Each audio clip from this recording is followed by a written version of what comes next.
gravar, né? Então vamos lá, gente. Nossa disciplina está chegando no fim, hein, gente? Uau! Estamos chegando hoje é a aula 5 e a gente vai falar um pouquinho de estudo de caso, né? A gente vai conversar um pouco sobre algo que eu escolhi, né? Porque a professora acorda aquela manhã e ela fala assim: hoje eu vou fazer isso, né? Vamos brincar de fazer alguma coisa parecida com isso. Então, a aula de hoje ela faz essa questão, né? Traz sobre um estudo de caso. Mas eu escolhi muitas coisas outras para falar também antes, que conforme eu fui montando a aula, eu falei, nossa, eu tenho que falar isso, eu tenho que falar aquilo. A professora tá cheia de fofoca hoje, né? Primeira coisa, gente, prorrogou a CPA. Faz favor, passa lá na CPA, responde essa bedega. Vai ficar até o dia 30/10. Por favor, responda essa bedega. Não deixa a professora ficar levando bronca, porque vocês não responderam a bedega da CPA. Responde lá, é rapidinho, dá tudo certo. Vai ficar até o dia 30/10, tá bom? Gente, vamos falar da Semana de Pensadores? Tá! Tantã! Professora, né? Vai postar o aviso lá. Então a gente fez a votação, e aí a maioria falou: que legal ter essa Semana dos Pensadores, né? Conversei com a professora Margarete, a participação do estudante implica na emissão de certificado, né? Depois eu passo para vocês a carga horária certinha, mas é uma semana em que a gente fala sobre os pensadores da educação. Veja, então começa no dia 22/11 e vai até, é uma semana, né? Vai até o dia 26/11, no horário das 21 horas sempre. Vou disponibilizar o link do encontro, vou disponibilizar o canal que vocês vão acompanhar, né? Esse cronograma que eu coloquei aqui. O que é importante a gente pensar? A educação ela não foi feita por uma pessoa, né? E vocês olham isso no material didático, e por que eu sempre trago essa proposta da Semana dos Pensadores? Porque eu acredito que o nosso material ele passa por essas ideias, mas elas ficam um pouco não perdidas, mas elas faltam, né? Verônica, eu vou responder. Então, quando a gente olha o nosso material didático, parece que tem a discussão, mas ela não falta um pouquinho, falta aquele olhar com mais calma. E é isso que a gente faz na Semana dos Pensadores, né? Gente, por que a gente faz isso e por que eu acredito que isso é legal? Primeiro, é importante. Segundo, é muito importante. E três, é hiper mega importante. Porque tudo que nos chega, né, atualmente, na contemporaneidade, ela foi discutida em momento anterior por um determinado pensador, ele traz uma determinada ideia, e é aí que é a grande sacada da coisa. Por quê? Esses estudos isolados, eles não são isolados, eles são agregadores. Então, um vai agregando ao outro, que vai agregando ao outro, e aí eu consigo entender como essas relações elas se dão no momento, né? Nessa contemporaneidade. Nossa, então aqui está falando sobre dialogismo, então o dialogismo ela está relacionado com esse pensador, então a questão de interação está relacionado com esse estudioso, e assim vai. Então, são essas relações que elas vão nos tornando, né, vão nos dando margens diferentes de pensamento, tá? Outra coisa importante, para quem espera, né, fazer um concurso público, para quem espera trabalhar em supervisão, direção e coordenação, essencial saber sobre isso. Essencial. Por quê? Porque quando a gente faz esse olhar, né, sobre determinado pensador, eu consigo trazer isso para o contexto escolar contemporâneo, consigo fazer, né, as relações atuais, então, importante também. E, por fim, porque eu sou uma pessoa legal e que vocês gostam muito de ficar comigo sempre, então também isso é muito legal. Então fica aí, né? Então na segunda, então a gente vai ter segunda-feira, a gente vai tratar de 3, Valon, Freire e Montessori. Na terça-feira, do dia 23, Vygotsky, Piaget, Skinner. Na quarta, dia 24, Pestalozzi, Freinet, Dewey. Na quinta, Anísio Teixeira, Emília Ferreira e Foucault. Na sexta, Gardner, Morin e Perrenot, que são, né, vou colocar os links, são assim, as ideias são bárbaras, as discussões são bárbaras, e eu vou colocar também um material complementar sobre cada um. Nossa, eu gostei muito do Vygotsky, eu quero estudar um pouco mais sobre Vygotsky, vou atrás. Eu quero estudar um pouco mais sobre a Emílio Ferreira, porque ela traz a questão de alfabetização e letramento, vou atrás, né, tem lá. Eu quero estudar um pouco mais do Perrenot. Perrenot trabalha a questão das competências na educação, os pilares da educação. Também vou colocar o material. Então, isso vai estar tudo separado para vocês. Me comprometo até sexta-feira a deixar isso prontinho, tá? A Verônica, ela trouxe o seguinte: professora, eu participei de algumas palestras, mas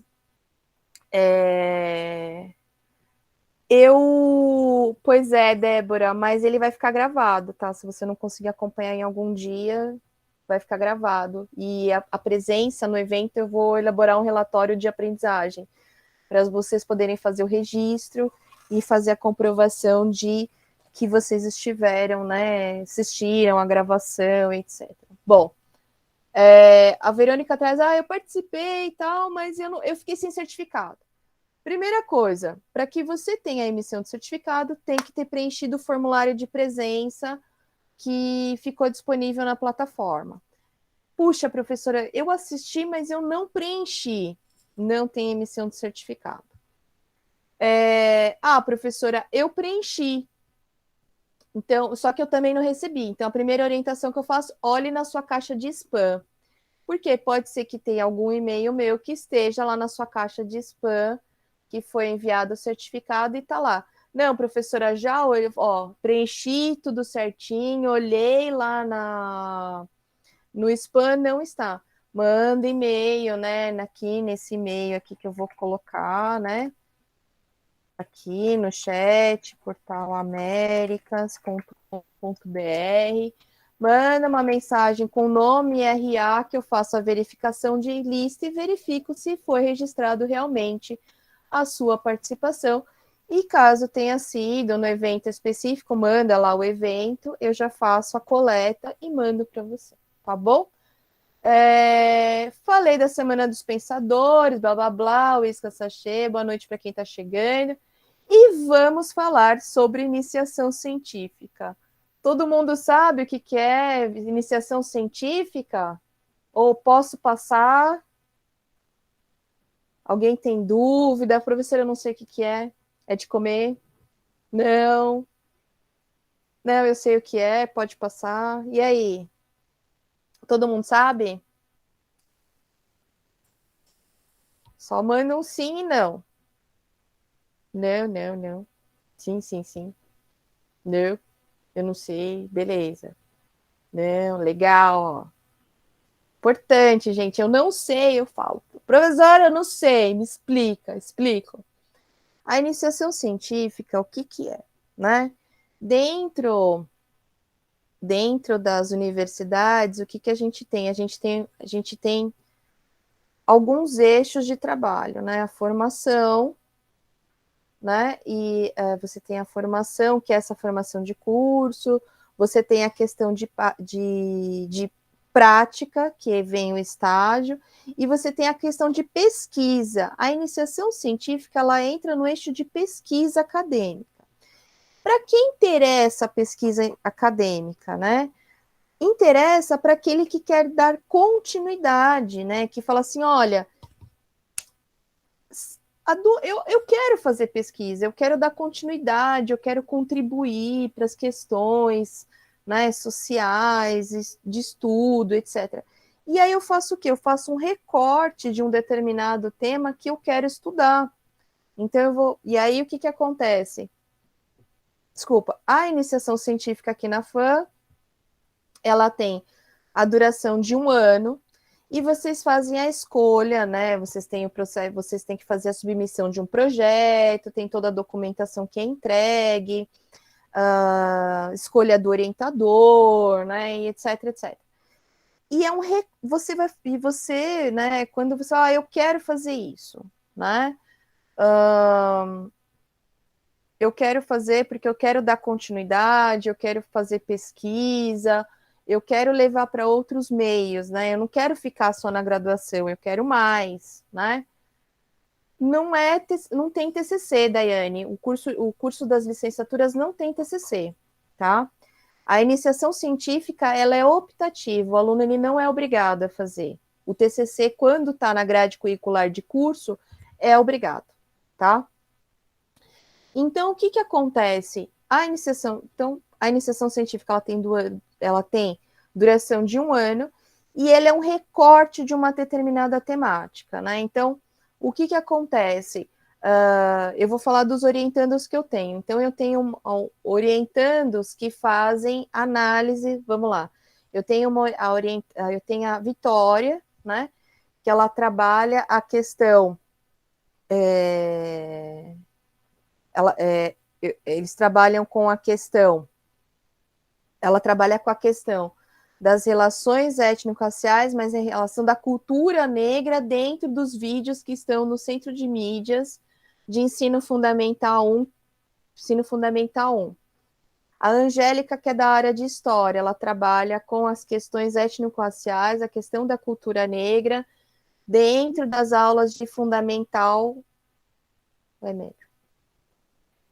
Enfim, dentro de ensino fundamental, na área de história, no centro de mídias.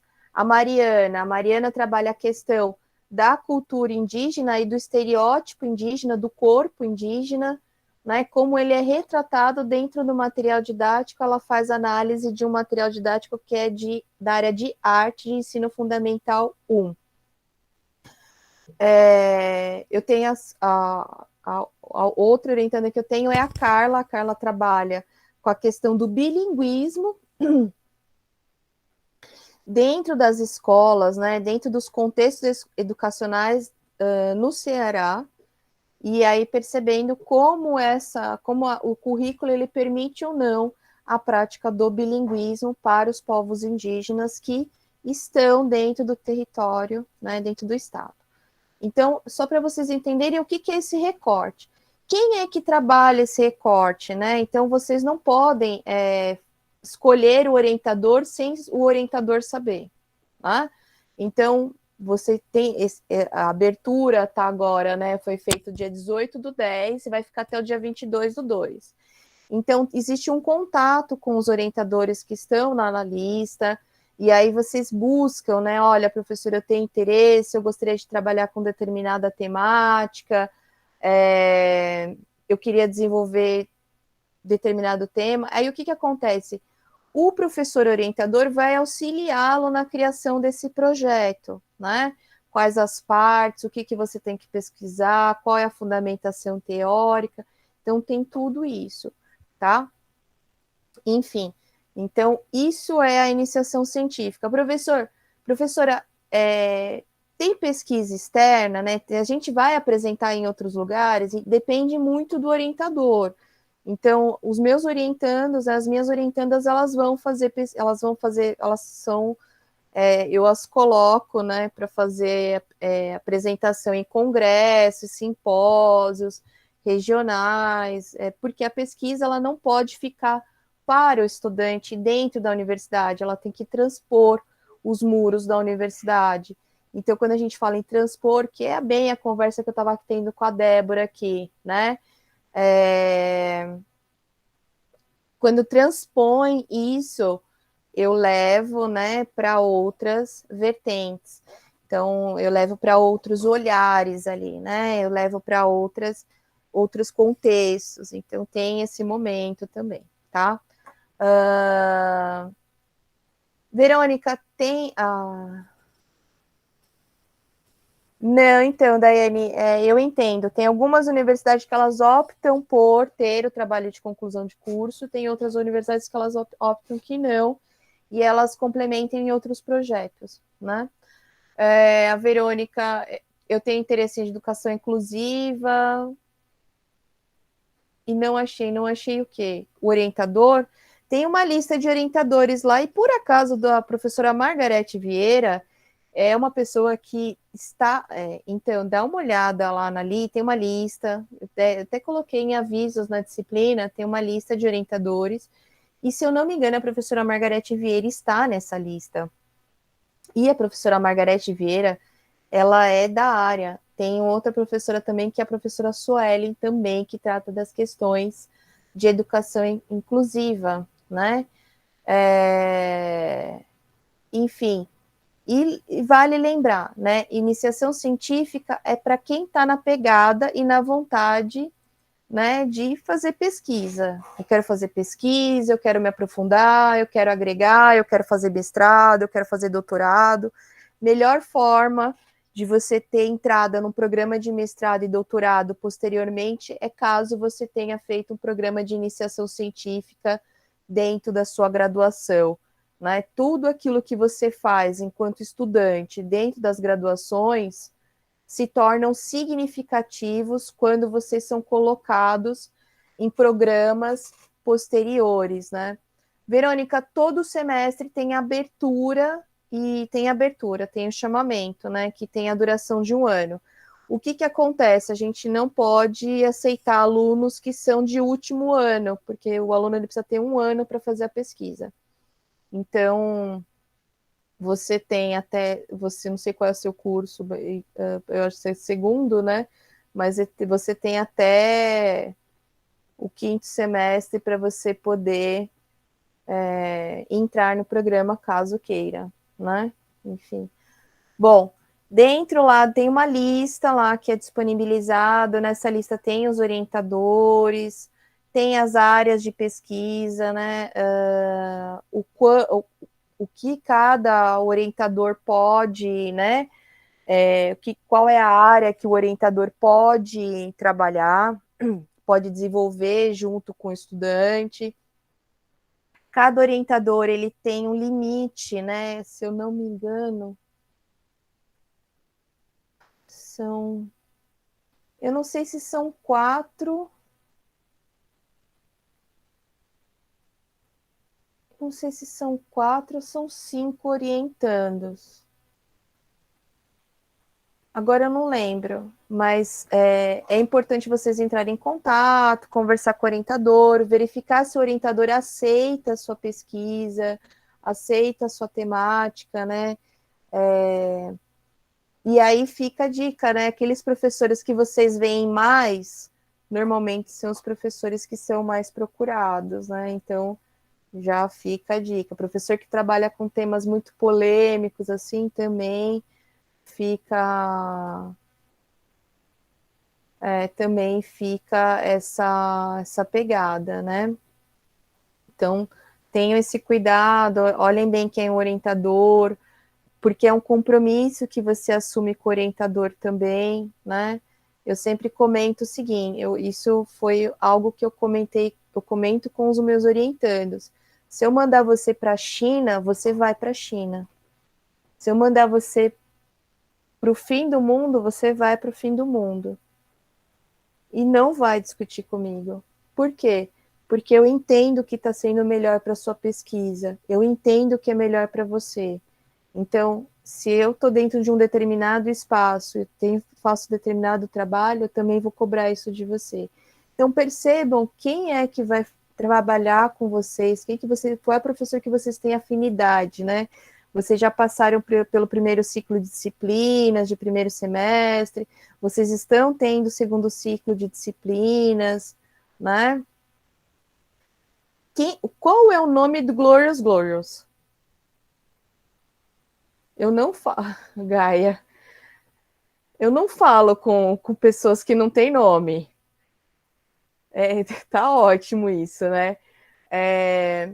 Sim, é assim, Gaia.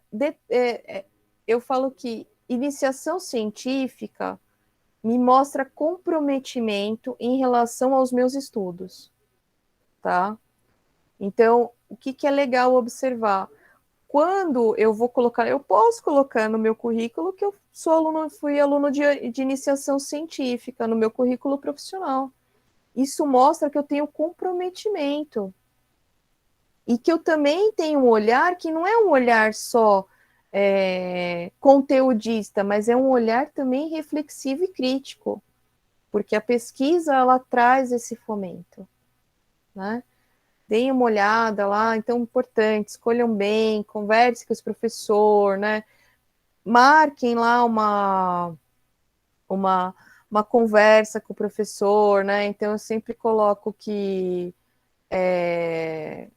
quando o aluno vem conversar comigo, vem conversar sobre a temática, eu sempre marco, já faço o agendamento do horário, vamos conversar, já bato um papo, já levo o direcionamento, olha, a sua escrita vai por aí, né? Segue essas informações, faça essas leituras, crie, escreva a partir disso, né? Me mande o material, eu vou ler, vou fazer as correções, e assim, eu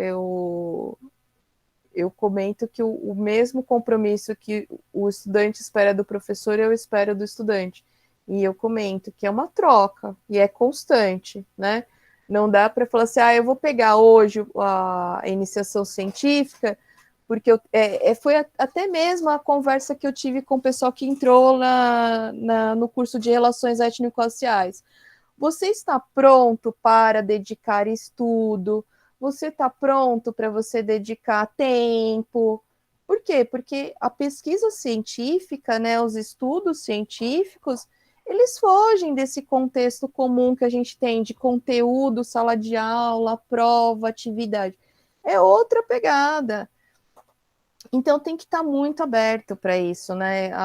Eu comento que se for tempo for um problema, né? Uma das minhas orientandas que entrou agora nesse ciclo, a Mariana, ela está nos Estados Unidos, ela foi, né, para intercâmbio, e ela falou, professora, como é que a gente vai fazer? Calma, segura, primeiro se aloja, vê tudo direitinho, a gente marca. E aí, agora que ela conseguiu, né, então ela deu essa entrada, ela entrou em agosto, a entrada dela, e aí agora que a gente conseguiu fazer o agendamento dos nossos encontros, mas ela já vai para congresso, o CONIC, a Carla também vai para a CONIC, então isso movimenta, né? Isso traz outras experiências. Então, se você também tem lá no seu currículo, tem o seu currículo ele tem, né, participações acadêmicas, isso é agregador, tá? Quanto mais a gente está envolvido na área, melhor profissional nós somos, tá bom?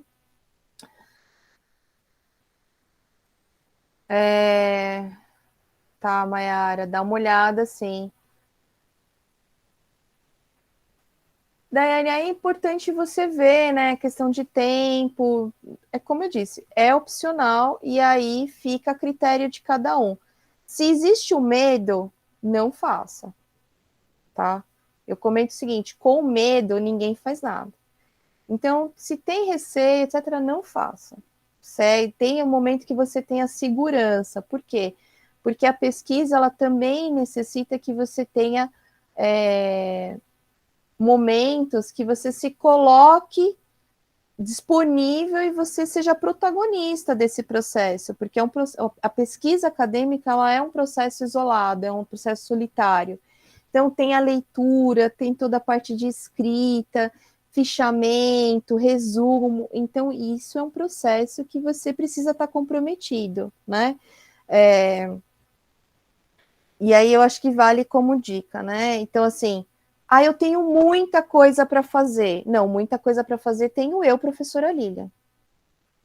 Tem pessoal, profissional, acadêmico, blá, blá, blá. Gente, se vocês olharem, a professora Lília é a professora que está em mais momentos na FAM, em diversos, por acaso. E isso é ter uma grande demanda, né? Então, isso também é falar assim, ok, eu dou conta, né? Eu sempre comento assim, a professora Margarete me liga, ela fala assim, olha, eu preciso te pedir uma coisa. Eu falei, pode pedir, vou ver se eu posso fazer. Ela fala, não, joga que eu bato aqui, eu seguro aqui.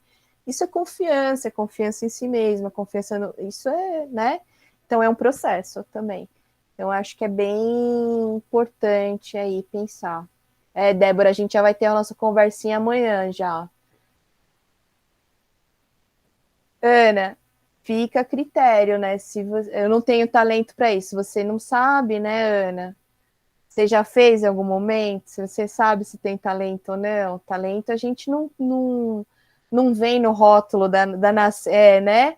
Não vem no rótulo, viu, Ana? Não vem na. Ah, tá marcado aqui, tá, cheguei, tenho talento para isso. Né? Não, a gente tem um processo de construção. O processo de iniciação científica é construção de pesquisa acadêmica. Então, por isso que tem o orientador. O orientador ele vai te dando os passos, ele vai te orientando realmente, né? Ele vai te trazendo determinadas perguntas. Olha, leia esse material, você vai perceber que você vai melhorar, né? Então, eu sempre comento que a gente nunca entra num processo igual. Sempre tem essa mudança, mas precisa ter o compromisso. O compromisso é essencial. Às vezes não é nem talento, tá, Ana? Bem isso, a gente constrói habilidade. Habilidade e competência a gente constrói num processo. Então, é o compromisso. Então, assim, eu tenho. Que nem, isso foi essa pergunta que eu fiz para o pessoal que foi lá para o curso das relações étnico-raciais. Você está pronto para essa jornada? Você se compromete com isso? Sim, me comprometo. Não, não me comprometo. Então, é esse pensamento, tá? Eu me comprometo, professor, eu tô aqui, eu tô de braço aberto, tô te abraçando mesmo, e me dá tudo que você pode dar. O professor vai dar, tá? Só para vocês perceberem o que é essa relação, e é isso, né? Então, às vezes a gente não tem. Ninguém nasce pronto, gente, ninguém nasce pronto. A gente, enquanto processo educacional, nós vamos construindo, e essa construção, ela é contínua, né? Então, a semana passada eu estava entregando o projeto do doutorado, estou indo para o doutorado, mas assim, entregando o projeto do doutorado com aula gravada e não sei o que, bababá, vai dar aula, vai não sei o que, e certificado, e estágios. Gente, é isso, viver isso. Né? Então, a gente tem que estar pronto. Nossa, tem que dar conta, ai, tem que dar conta. Tem lá uma sacola, tá lá embaixo. Eu falei, meu, que a hora que passar alguém que pega a latinha vai ficar mó feliz aqui no bairro, né? Porque deve ter no mínimo umas 40 latas de energético. Por quê? Porque a professora não parou um minuto, era café energético para dar conta. E deu. Mas é o compromisso. Tudo bem? Então, é simples assim.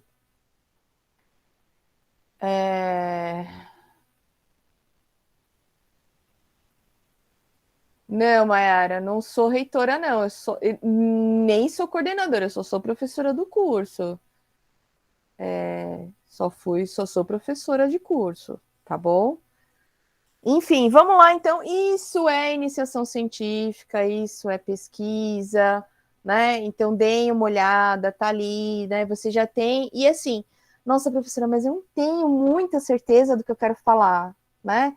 Mas eu gosto de literatura, eu gosto de literatura inglesa, eu gosto de história norte-americana, eu gosto de. Eu quero trabalhar, né? Então é que nem uma estudante mandou para mim hoje, acho, um e-mail perguntando, professor, eu vi que você falou sobre iniciação científica, eu queria, gente, eu nem entrei no conteúdo ainda, né? Hoje vai demorar o negócio para chegar, mas eu vou chegar lá, vou chegar. Eu queria trabalhar com a questão de racismo estrutural, aí eu já mandei uma mensagem para ela, ó, quer tentar marcar amanhã? Amanhã eu tô em casa, eu tenho as orientações, eu já te atendo também. Então é todo um processo desse jeito, tá? Então, às vezes, eu não tenho muita certeza do que eu quero, mas com algumas coisas eu vou buscando, tá bom?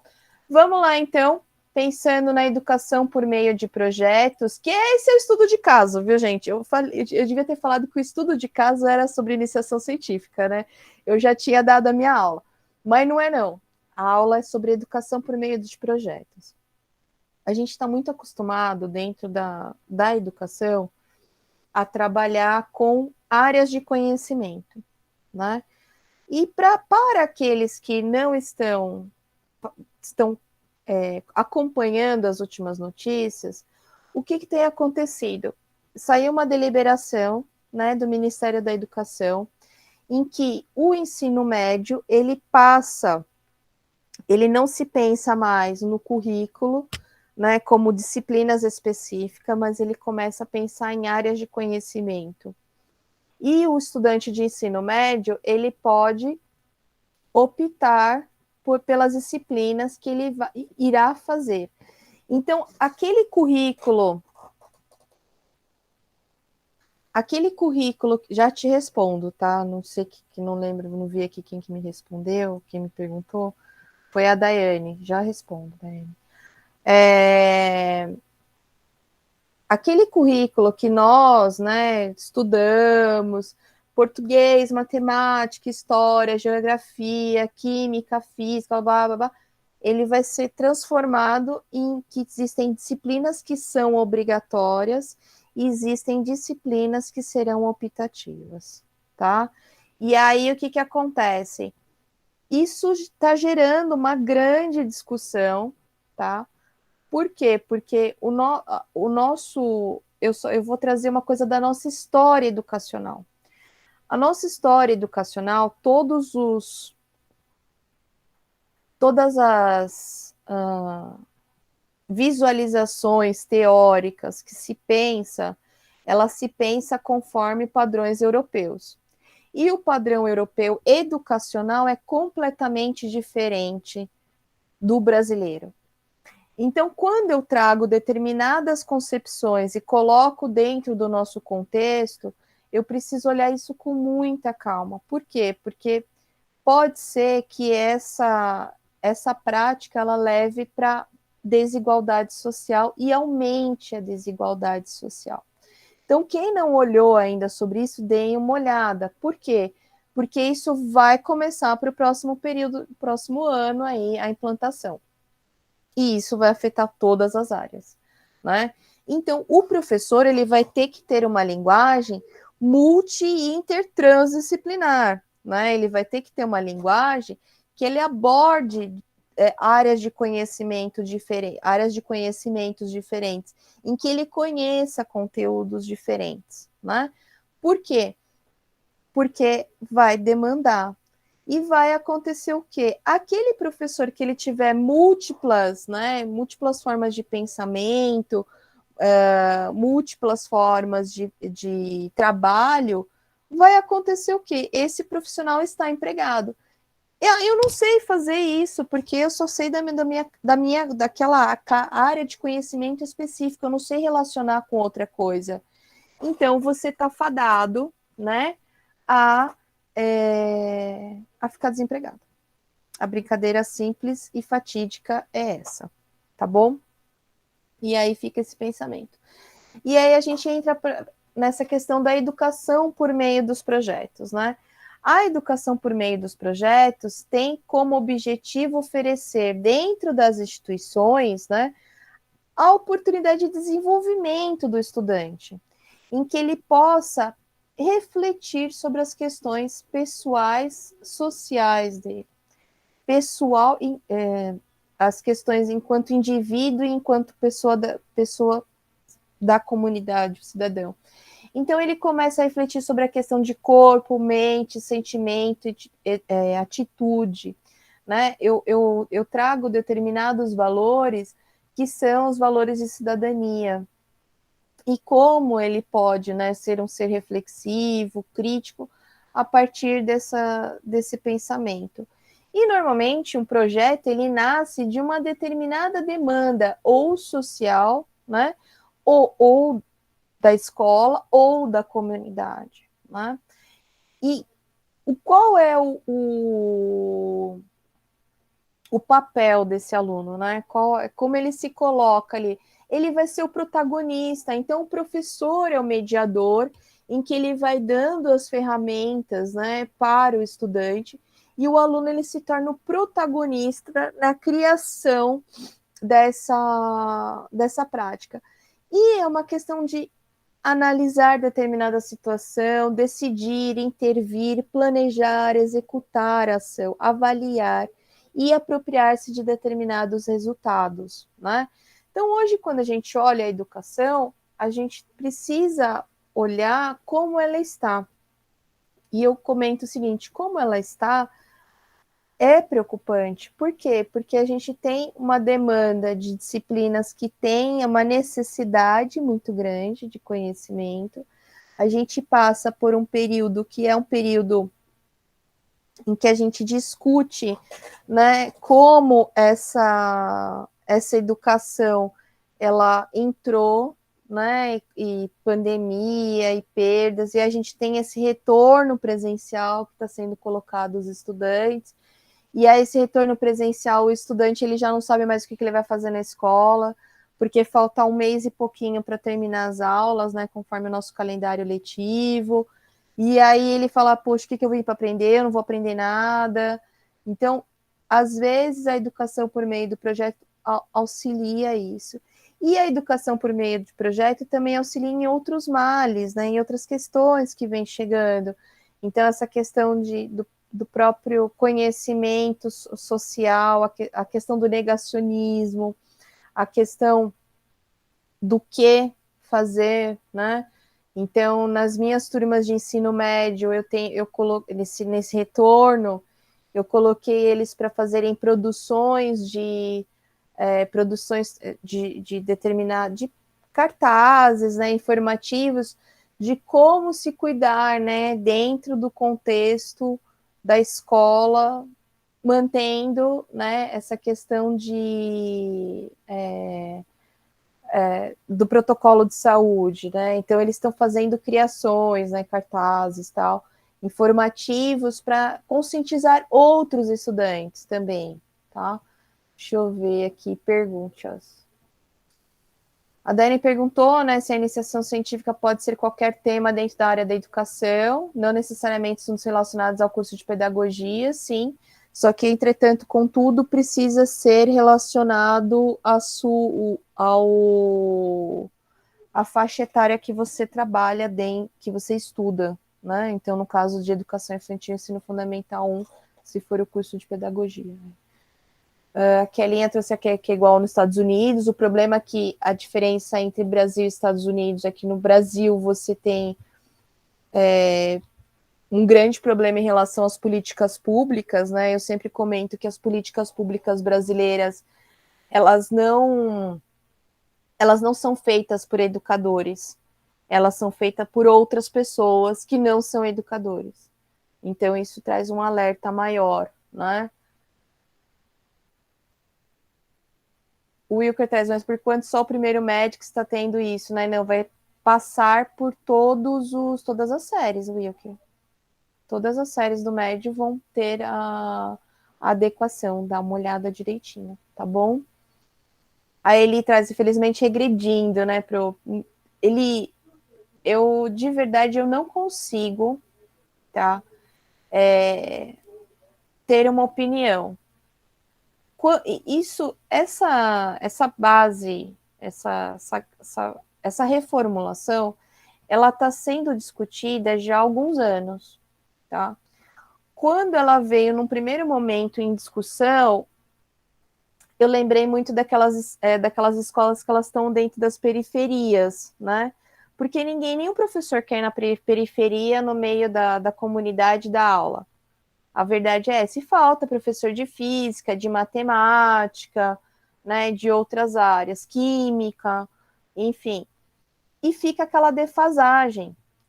Então, quando você coloca um currículo desse, você permite que uma outra área agregue para aquele estudante e não necessariamente que ele precisa ter.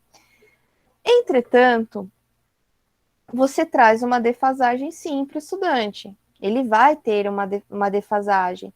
E essa defasagem vai implicar no profissional dele. Então, é bobo, né? Idiota, mas o cara que terminou do ensino médio, ele vai ser um jovem aprendiz numa fábrica de química e ele não entende que um determinado gás é tóxico, e aí? Aí ele inala aquele tóxico, né? Porque as disciplinas, elas não entram só na teoria, né? Elas também entram nas questões práticas. Então, eu me preocupo muito com que tipo de profissional, que tipo de pessoa vai ser formada ali, né? E aí, o que acontece? Então, se ele não tem um conhecimento sobre, vamos supor, sobre física, ele nunca vai, o cara pobre, ele nunca vai ser um engenheiro. Por quê? Porque ele não tem a noção de física, ele não conhece. Então, como é que ele vai falar que ele vai fazer engenharia se ele não conhece a base da física? E aí ele vai ser barrado dentro da universidade, porque ou vai ter um curso que não está, né? Enfim, sei lá o que pode acontecer. Então, me preocupa um pouco esse profissional à frente, sabe? Eu acho que isso é o mais preocupante. Então, o cara que for. Gente, a margem de. A gente fala que é pobre, né? O que é ser pobre? É simples. Tá dentro de uma escola pública, é pobre. Tá dentro de uma escola particular, tem grana para pagar. Simples assim. Ah, professora, mas eu tenho um emprego estável, mas eu não me considero pobre. Eu tenho lá as minhas considerações, né? Os produtos da minha casa, a televisão, a internet, mas meu filho estuda numa escola pública. Eu sou pobre. Eu não consigo sustentar a minha vida se eu coloco, se uma situação educacional eu não consigo colocar o meu filho dentro de uma escola particular, isso implica em dizer que eu sou pobre, porque a minha situação ela não é estável, ela não tem condições de se manter. Então, quando eu faço esse olhar, eu não sei se é regredir, eu acho que talvez é apenas uma ideia, talvez ela é muito mais do que isso, né? Então, a Kellinha traz assim, como ficam os alunos que estão no ensino médio, né? A Eli trouxe, né? É verdade, os alunos sumiram da escola e os que voltaram já nem querem aprender. Muito triste. Fato. Eli, eu tenho aluno que, desculpa o mal da palavra, mas cagou para mim na sala de aula. Cagou. Olhou para mim, entendeu? E você tem que ir lá. A minha vontade é nem ir dar aula. Para que você vai dar aula se o cara não quer ir, não quer nada? E é esse cara que está formando, é esse cara que vai chegar. Desculpa o mal da palavra, né, gente? Porque a professora, às vezes, ela é assim mesmo. Mas é isso. Esse cara está no profissional, né? E aí você fica pensando, você fica pensando o que ele vai ser. Que tipo de pessoa ele vai ser socialmente, como é que ele vai estar, né? Como é que ele vai estar aqui há 10 anos? Gente, a gente para, né? Gente, deixa eu só liberar a cachorrinha, porque senão. Pronto. Eles ficam aqui comigo e aí tem que liberar a porta. Como é que vai ser isso? Então, isso é uma coisa para a gente se preocupar, né? Que tipo de profissional está indo? E é um profissional base, né? Então, eu falo que quando eu olho para os meus alunos, eu quero a mesma, eu dou para eles a mesma educação que eu quero para os meus filhos. Então, o que acontece? Eu não quero que os meus filhos tenham um subemprego, né? Olha, tá ali com subemprego, não tem emprego, tá fazendo uma coisa mecânica, recebe menos que um salário mínimo. Isso é coisa para a gente pensar. E a gente aumenta a margem de pobreza, né? Então, são todas essas situações que mexem um pouco com tudo isso aí, né? A Kelly traz essa questão, né? Como ficam os alunos que estão no ensino médio que não sabem nem ler e escrever? Pois é, Kelly, eles vão continuar não sabendo ler e escrever, tá? Vai continuar não sabendo. Então, e vai reverberar, vai chegar na universidade e não vai saber, e não vai conseguir progredir, percebe? Então, isso a gente está acumulando, né? A gente fala muito na educação e no que está sendo implementado, e é importante que vocês olhem o que está sendo implantado. Porque para quem está nesse contexto, para quem vai para esse contexto escolar, vai ter que ter esse olhar multidisciplinar, esse olhar transdisciplinar, em que, de alguma forma, a gente reúna diversos conteúdos e consiga trabalhar isso, e consiga falar que assim, consegui. Eu sou da matemática, mas eu consegui agregar a física, eu consegui agregar a química, eu sou da língua portuguesa, mas eu consegui agregar sociologia, eu consegui agregar filosofia. Porque a intenção é realmente que você enxugue tudo isso, né? Você não tem a necessidade desse profissional de química e o professor de matemática dá aula de química. Mas já não tem professor de química, percebam? Então, eu não sei até que ponto, veja, se nós estamos regredindo ou só nós estamos só normatizando o problema que nós temos. Porque o que a gente tem num patamar maior é a falta de professor. Então, quando você tem ali um professor que entra, em que ele recebe atribuição de uma pancada de turma, né? E é isso que acontece. O professor, ele entra na rede pública, ele entra com uma pancada de aula. A gente está tendo momentos aí que até os alunos quem é aluno da graduação ainda, das licenciaturas, eles estão sendo contratados porque tem uma grande demanda. Então, num determinado período, teve o pedido de fechamento de escolas, aí foi negado, teve toda uma briga e tal. E você não tem essa alimentação desse profissional, né? Então, é nesse olhar ali. Pois é, Kelinha, e não vai saber, tá? Não vai saber. E uma outra coisa que é importante a gente pensar. Hoje, a educação, quando a gente pensa em alfabetização e letramento, não existe mais a obrigatoriedade do aluno saber a letra cursiva. Ele tem que estar alfabetizado e letrado. Saber a letra cursiva é o último nível disso tudo. Vai lá, até mais. Vou caminhando aqui, tá, gente? E aí, pensando nisso, então, esse profissional que está nesse contexto, ele tem que ter esse olhar né? Esse olhar por meio dos projetos. E que é uma ação de intervenção para mudança, que mude para uma problemática da escola ou da comunidade, em que apoie o aluno na autogestão dos estudos, que promova, né, pesquisas estruturadas, que são do interesse do estudante, dos interesses curriculares. E aí eu sempre trago ali um documento que é extremamente importante para nós, né? Não tão importante enquanto educadores, mas importante enquanto sociedade e cidadania, que é a plataforma da Agenda 2000, Agenda 2030, né? E a Agenda 2030, anteriormente, até o ano de 2000, ela tinha 8 metas. E quando ela foi agora, né, de 2015 até 2030, ela virou 17 metas. E cada uma dessas metas, elas têm em torno de 8 a 12 tópicos que vocês podem, né, aprofundar e trabalhar com determinadas questões. E aí, eu acho que aí entra a pegada, porque quando a gente trabalha uma determinada temática em que ela, de alguma forma, o estudante se vê nela, ele começa a desenvolver diferente, tá? Então, nesse retorno às aulas, o que eu tenho feito? Eu tenho trabalhado com determinadas temáticas em que ele se vê, que ele começa a se perceber, principalmente nessas turmas de médio, que são turmas que a gente fala assim, ok, estou perdendo aqui o foco, né?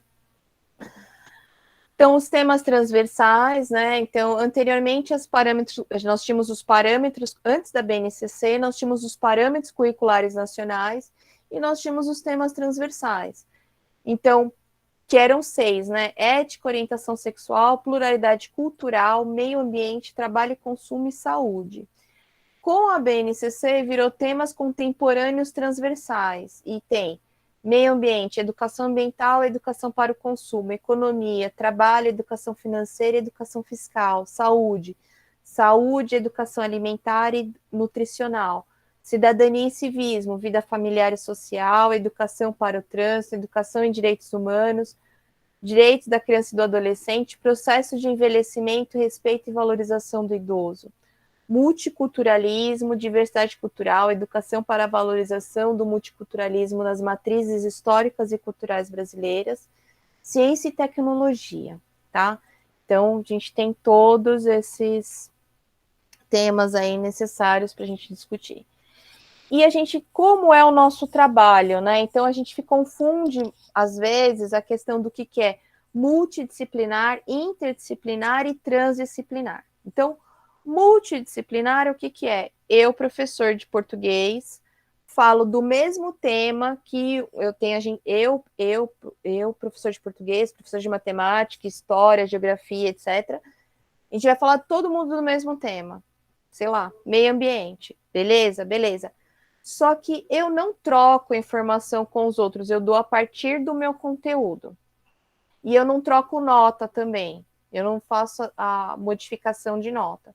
Então, eu dou o meu conteúdo com a minha nota. Ponto. Isso é o multidisciplinar. O interdisciplinar, a gente começa a conversar, né? Eu falo que o interdisciplinar, ele vai batendo, assim, as disciplinas vão batendo. Eu faço o quê? É um projeto, professor de português, matemática, geografia, história, ciências, etc. Ele faz o quê? Eles trabalham o mesmo tema e migram uma nota dentro do conteúdo. Então, a minha nota vai servir para outras disciplinas também. Isso é o inter, né? Então, no multi é cada um no seu quadrado, e na inter eu trabalho a temática com o meu propósito, mas eu até troco um pouco, mas é mínimo essa troca, e troco nota também. Na transdisciplinar, aí sim que é o show da coisa. Por quê? Eu faço o quê?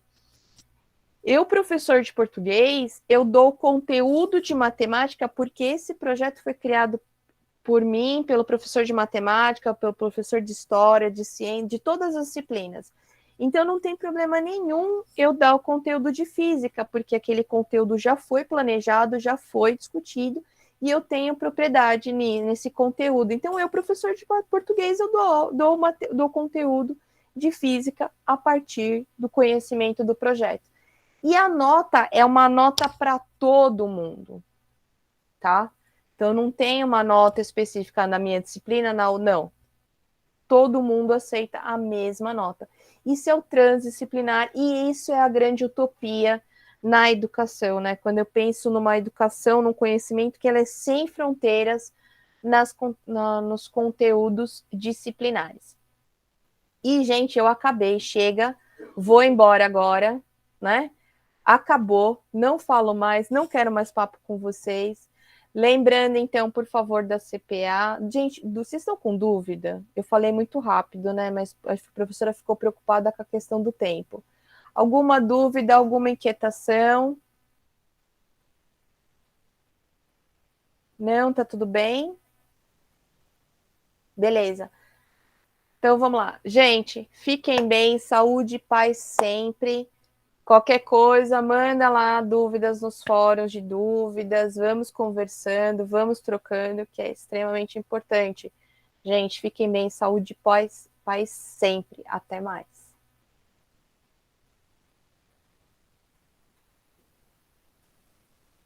Ah,